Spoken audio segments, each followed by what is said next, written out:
প্রিয় শিক্ষার্থী বন্ধুরা, আশা করি সবাই ভালো আছো। আজ আমি তোমাদের হিসাব বিজ্ঞানের দ্বিতীয় অধ্যায়ের 7 নম্বর অঙ্কের সলিউশন করব। 7 নম্বর অঙ্কে বলছে যে 2017 সালের জানুয়ারি মাসে বড়ুয়া ট্রেডার্সের ব্যবসায় নির্মিত ঘটনাগুলো সংঘটিত হয়। এখানে অনেকগুলো ঘটনার কথা বলা হয়েছে। আমাদের ক নম্বরে বলা আছে যে জানুয়ারি মাসে ক্রয়ের পরিমাণ নির্ণয় করো। ক নম্বর বলছে যে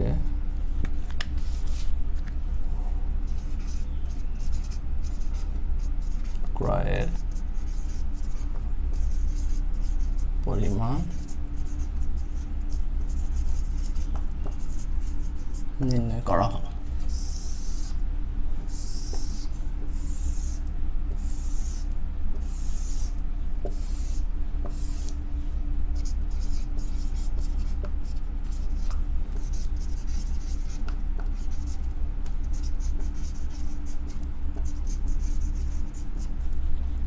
তারিখ বিবরণ টাকা আমরা লিখলাম। এখন মোট ক্রয় এখানে বলছে যে জানুয়ারি 1 তারিখ নগদ ক্রয় 60,000 টাকা। এটাও একটা ক্রয় 2017 জানুয়ারি 1। ক্রয়ের পরিমাণ, ক্রয় বলতে বোঝানো হয় যে একটি ব্যবসা প্রতিষ্ঠানে বিক্রয়ের উদ্দেশ্যে যা কিছু ক্রয় করা হয় সেটিকে হিসাব বিজ্ঞানের ভাষায় পণ্য ক্রয় হিসেবে লিপিবদ্ধ করা হয়। অর্থাৎ একটি ব্যবসা প্রতিষ্ঠানের ক্রয় হিসাব দ্বারা বোঝা যায় যে ওই ব্যবসা প্রতিষ্ঠানে অত টাকার মাল রয়েছে। অর্থাৎ ক্রয় হিসাব যদি 5 লক্ষ টাকা হয় তাহলে বোঝা যায় যে একটি ব্যবসা প্রতিষ্ঠানে বিক্রয়যোগ্য পণ্য রয়েছে 5 লক্ষ টাকার। অর্থাৎ ক্রয় হিসাব দ্বারা একটি ব্যবসা প্রতিষ্ঠানের পণ্য ক্রয়ের পরিমাণ নির্দেশ করে। তো জানুয়ারি 1 তারিখ এখানে বলছে যে নগদ ক্রয় 60,000 টাকা। আমরা লিখি নগদ ক্রয় 60,000 টাকা। এরপর বলছে অফিসের জন্য আসবাবপত্র ক্রয়। এখানে অফিসের জন্য আসবাবপত্র কিনেছি আমরা, এটা কিন্তু মানে ব্যবসা প্রতিষ্ঠান কিনেছে, এইটা কিন্তু ব্যবসা প্রতিষ্ঠানের ক্রয় নয়, কারণ এই যে আসবাবপত্র ক্রয় করা হয়েছে এটা বিক্রয়ের উদ্দেশ্যে নয়, এটি ব্যবসায় ব্যবহারের উদ্দেশ্যে। সুতরাং এই ক্রয়টা আমরা এই ক্রয়ের মধ্যে অন্তর্ভুক্ত করব না। তাহলে পরবর্তীতে বলছে ধারে পণ্য বিক্রয়, এটা কিন্তু বিক্রয়। অফিস ভাড়া প্রদান, এটাও ক্রয় নয়। ব্যাংকে জমা দেওয়া হলো, এটাও নয়। ধারে পণ্য ক্রয় 30 তারিখ, ধারে পণ্য ক্রয়, এটা বিক্রয়ের উদ্দেশ্যে ক্রয় করা হয়েছে 28,000 টাকা। টোটাল হচ্ছে আমাদের 88,000 টাকা। এই হচ্ছে আমাদের মোট ক্রয়ের পরিমাণ। পরবর্তীতে আমরা আসি বড়ুয়া ট্রেডার্সের। উক্ত মাসে বড়ুয়া ট্রেডার্সের নগদ লেনদেনের পরিমাণ নির্ণয় করতে বলা হয়েছে। নগদ লেনদেন,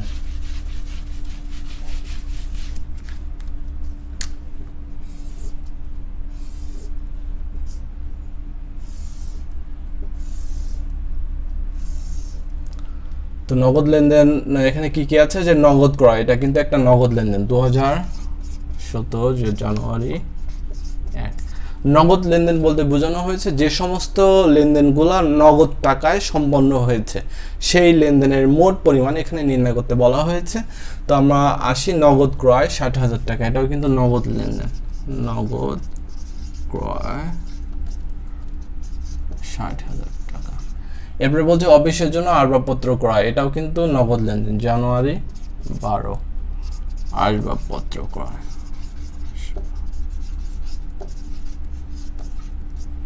অফিসের জন্য আসবাবপত্র ক্রয় 26,500 টাকা। 26,500 টাকা। এরপরে বলছে যে ধারে পণ্য বিক্রয়, এটা না। অফিস ভাড়া প্রদান 15,000 টাকা। জানুয়ারি 25 ভাড়া প্রদান 15,000 টাকা। এরপরে বলছে যে ব্যাংকে জমা দেয়া হলো, এটাও কিন্তু নগদ লেনদেন। জানুয়ারি 28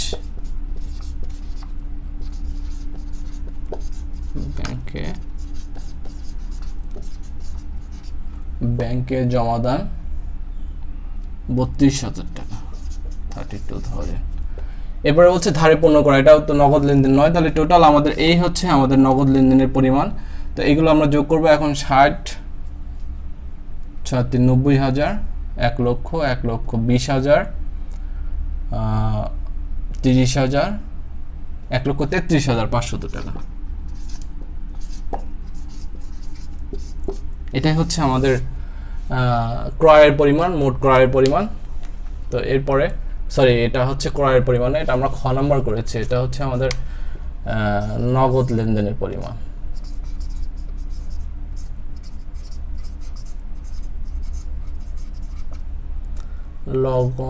নগদ লেনদেনের পরিমাণ নির্ণয় করা হয়েছে, এটা আমাদের মোট হচ্ছে নগদ লেনদেনের পরিমাণ। পরবর্তীতে বলছে যে বড়ুয়া ট্রেডার্সের লেনদেনগুলো দ্বারা হিসাব সমীকরণের মাধ্যমে দেখাও যে A = L + E।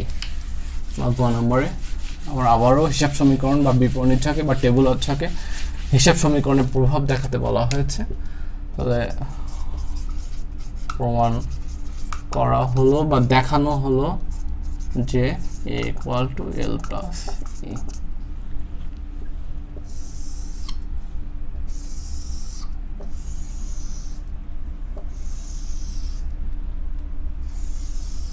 মালিকানা সত্ত্ব। এখন আমরা দায়গুলো কাউন্ট করে ফেলি যে আমাদের ব্যবসা প্রতিষ্ঠানে কয়টি দায় রয়েছে। তো এখানে আমরা যদি একটু দেখি যে নগদ একটি, আসবাবপত্র একটি, দুইটি সম্পদ পেয়েছি আমরা, ধারে পণ্য বিক্রয় করেছি আমাদের দেনাদার একটি সম্পদ, এবং ব্যাংকে জমা দিয়েছি 4টি সম্পদ, এবং একটি দায় আছে আমাদের পাওনাদার। দায় হচ্ছে একটি,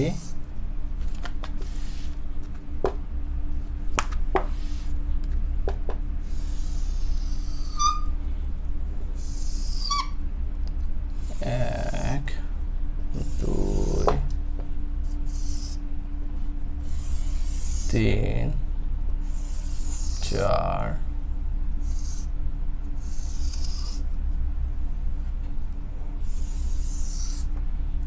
এটি হচ্ছে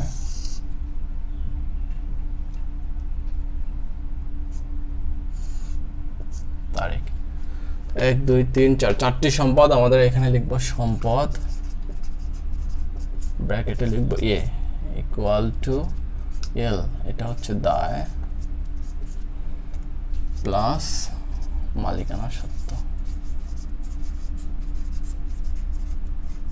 এটাই হচ্ছে E, এটা হচ্ছে মন্তব্য।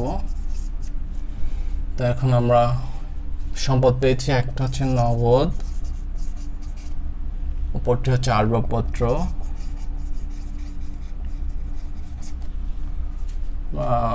নগদ, আসবাবপত্র, দেনাদার,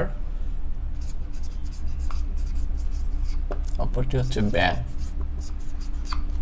এই 4টি সম্পদ পেয়েছি এবং দায় পেয়েছি আমরা একটা, সেটা হচ্ছে পাওনাদার। পাওনাদার একটি দায় পেয়েছি। তখন আমরা অঙ্কে এখানে লিখব তারিখ। আমরা এখন অঙ্কে ফিরে আসি। আমাদের অঙ্কে বলা হয়েছে যে জানুয়ারি 1 তারিখে নগদ ক্রয় 60,000 টাকা, 2017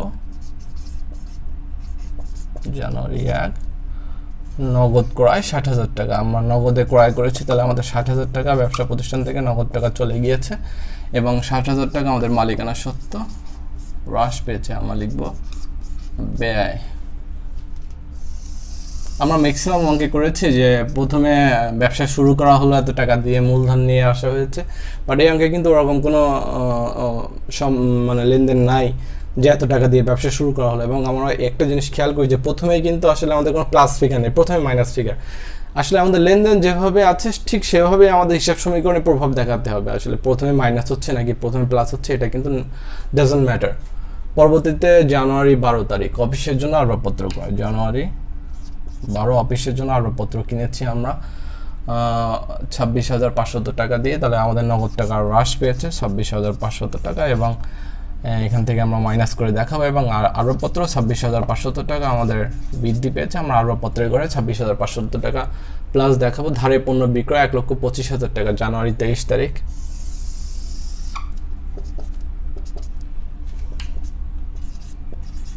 ধারে আমরা পণ্য যদি বিক্রয় করি তাহলে আমাদের দেনাদারের পরিমাণ বেড়ে যায়। ধারে পণ্য বিক্রয় 1,25,000 টাকা, এখানে আমরা লিখবো 1,25,000 টাকা। এবং আমাদের আয় হয়েছে মালিকানা সত্ত্ব বিক্রয় করেছি, এখানে লিখবো 1,25,000 টাকা, এখানে লিখবো আয়, এখানে প্লাস, এখানে ইকুয়াল। এরপরে বলছে যে অফিস ভাড়া প্রদান 15,000 টাকা, 25 তারিখ জানুয়ারি 25 অফিস ভাড়া প্রদান করা হয়েছে, অফিস ভাড়া প্রদান করা হয়েছে 15,000 টাকা। তাহলে আমাদের ব্যবসা প্রতিষ্ঠান থেকে নগদ টাকা হ্রাস পেয়েছে, ভাড়া একটি ব্যয়, ব্যয় হলে মালিকানা সত্ত্ব হ্রাস পায়, আমরা এখান থেকে মাইনাস করে দেখাবো এবং এখানে লিখবো ব্যয়। এরপরে বলছে যে ব্যাংকে জমা দেওয়া হলো 32,000 টাকা জানুয়ারি 28,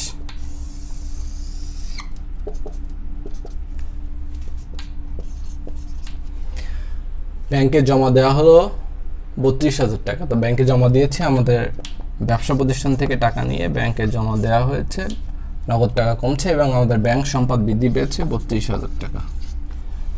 এরপরে যেটা বলছে যে ধারে পণ্য ক্রয় 28,000 টাকা, আমরা পণ্য ক্রয় করেছি, পণ্য ক্রয় করলে আমাদের মালিকানা সত্ত্ব হ্রাস পায়, পণ্য ক্রয় একটি ব্যয়, ব্যয় হলে মালিকানা সত্ত্ব হ্রাস পায়, আমরা 28,000 টাকা মালিকানা সত্ত্ব থেকে মাইনাস করে দেখাবো এবং এখানে মন্তব্যের ঘরে লিখবো ব্যয়, এবং এই 28,000 টাকা আমরা পাওনাদারের ঘরে লিখবো কারণ আমাদের দায় বৃদ্ধি পেয়েছে। তো প্রিয় শিক্ষার্থীরা, এই ছিল এই তারিখে হচ্ছে 28 তারিখের পরে হচ্ছে 30 তারিখ জানুয়ারি, 30 তারিখ। এরপরে আমরা মোট এবং উদ্বৃত্ত আমরা যদি যোগ করে ফেলি তাহলে আমাদের অঙ্ক অ্যান্সার মিলে যাবে অবশ্যই।